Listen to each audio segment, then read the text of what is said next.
What's going on, guys? Welcome back to the channel.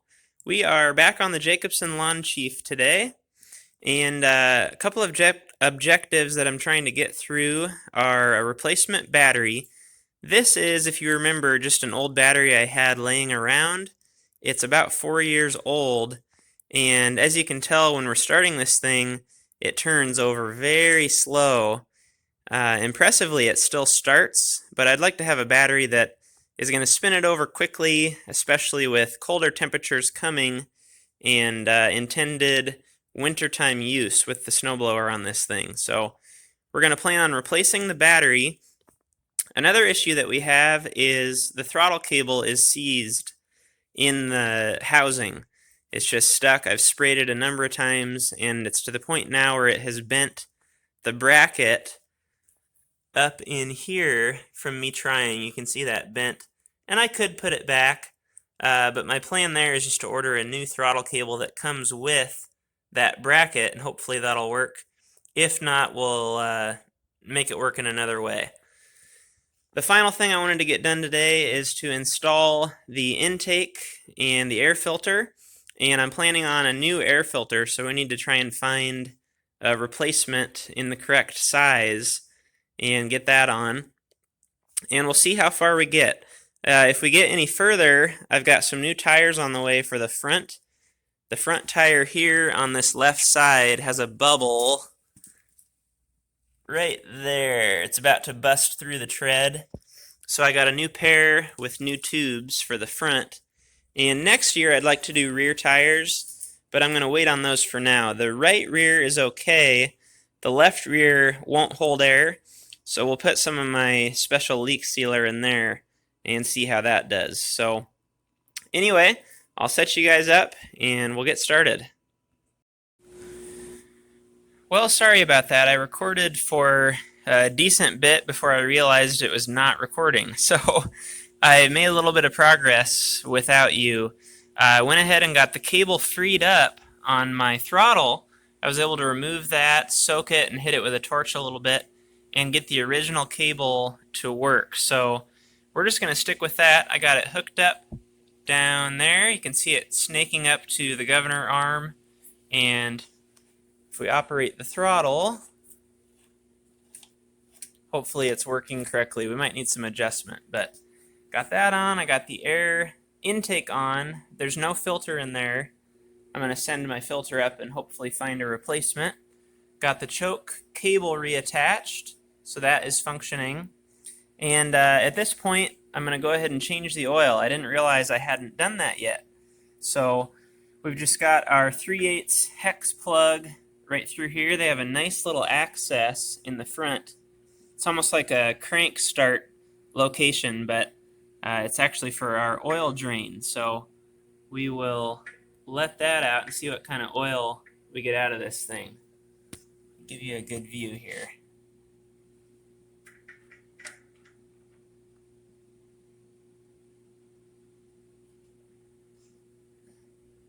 Pretty dark.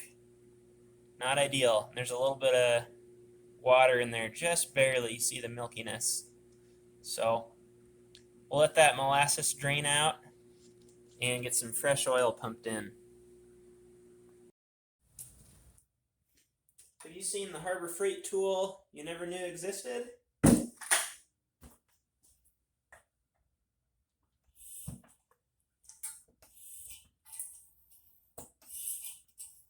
I think we're about, let's see, what was it? 15 pumps to a quart, roughly.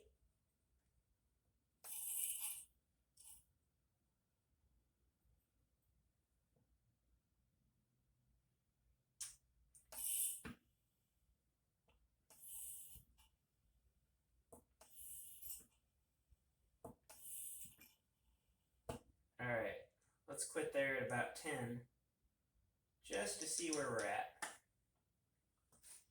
I think I mentioned this on part 1, but this has a pretty cool fill plug combination dipstick. I think this might be somewhat homemade.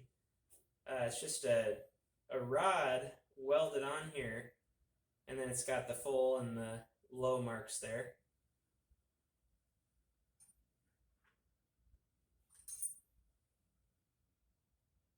we're just touching the low, so let's do maybe 6 more pumps. Our battery's on the way as well, so I'm excited to get that in and test the choke and throttle here.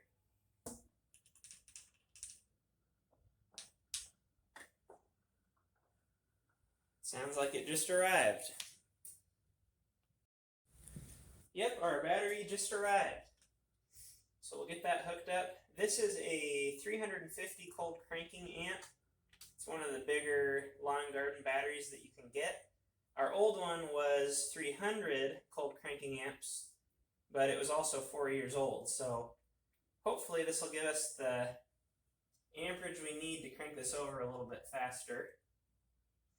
Got our oil filled, and I sent the filter up. So hopefully we'll hear back on that or even get a replacement back today, if we're lucky.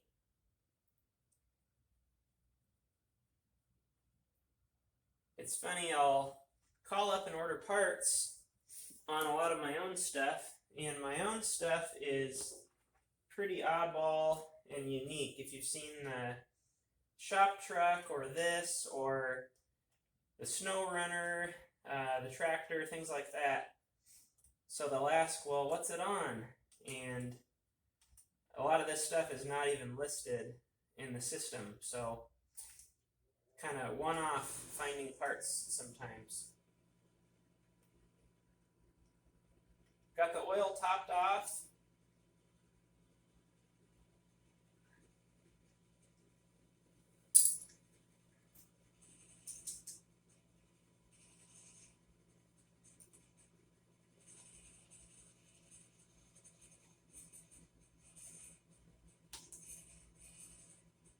Okay, I think we're ready to give it its first try.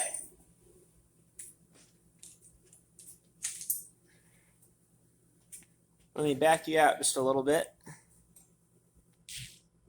Here you go. Turn our fuel on.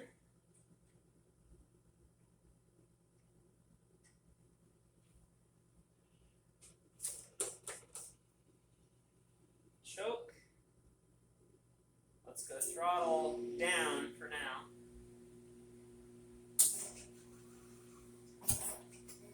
Okay, I noticed something interesting there. Did you catch that? When we were cranking, the starter was continuing to spin, but not spinning the engine. So I think what we've got there is just a loose starter belt. So while we're at it, I'm going to go ahead and tension that belt.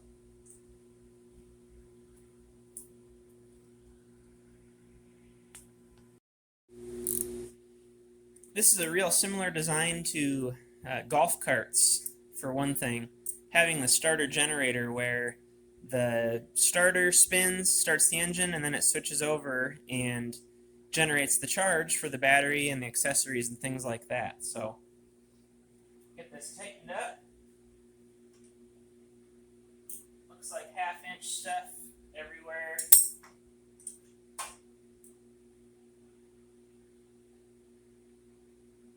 Actually, I think I'll leave that one tight. We'll loosen up here, and then our mounting down here.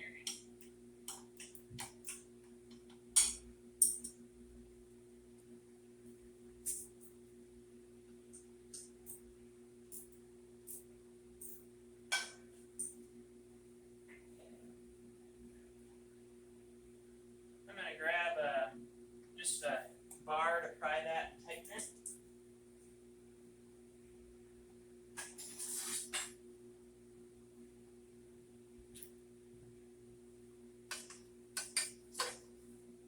Something like so.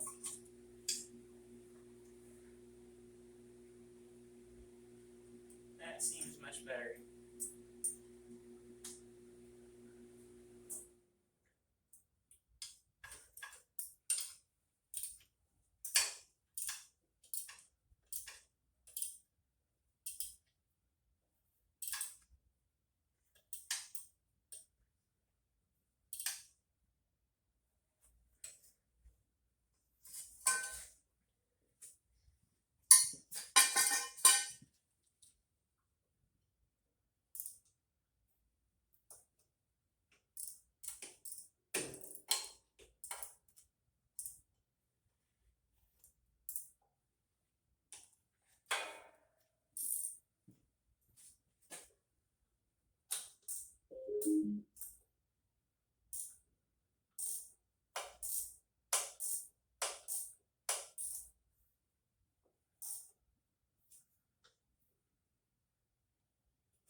Okay, now I think we're in business.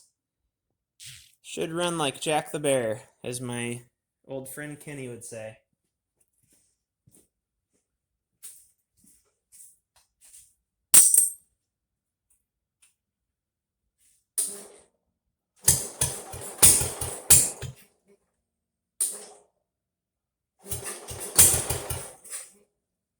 All right, let's give it just a little bit of throttle here.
I've got an issue where I'll put the clutch in and there's nothing stopping the transmission from spinning.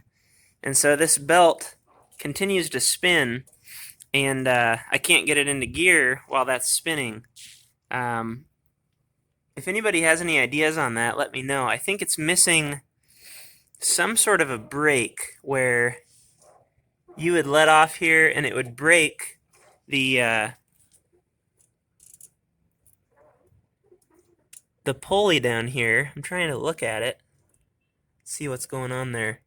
Yeah, because I can't put it in gear unless that's stopped. And in order for me to stop that, I've got to grab the spinning belt, which is not ideal. So let me know down in the comments. But that's going to be it for today's video. In the next video, we'll have the new front tires coming and get those installed. And we'll also look into getting the snowblower on this thing. We're going to have snow coming awful soon here, and my intention is to use this to clear all of this. So we'll see how that goes. But in the meantime, make sure to like and subscribe if you haven't already, and ask any questions or comments down below, and I'll see you guys on the next video.